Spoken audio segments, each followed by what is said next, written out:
TCS, Wipro, Infosys, HCl tech ఇవన్నీ భారత IT సెక్టార్కి సంబంధించినటువంటి 4 దిగ్గజాలని చెప్పొచ్చు.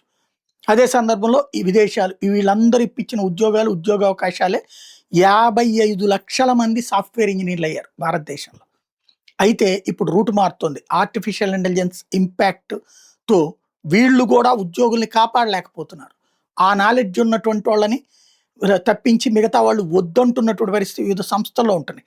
అయితే ఇదే సందర్భంలో లక్షల కోట్ల నిల్వలు పెట్టుకుని కొత్త టెక్నాలజీ మీద పెట్టుబడి పెట్టడానికి వీళ్ళేం వెనకాడుతుంటే చిన్న చిన్న కంపెనీలు కొత్త ఆవిష్కరణ చేసేస్తున్నాయి. 2018లో ఓపెన్ ఏఐలో ఇన్వెస్ట్ చేసినందుకు CEO విశాల్ సిక్కాని పీకి పారేసినటువంటి వాళ్ళు ఇప్పుడు ఎరోజన్ ద్వారా బుద్ధి వచ్చేటటువంటి పరిస్థితి. R&D విలువ ఇప్పటికీ వీళ్ళకి అర్థం కావట్లేదు.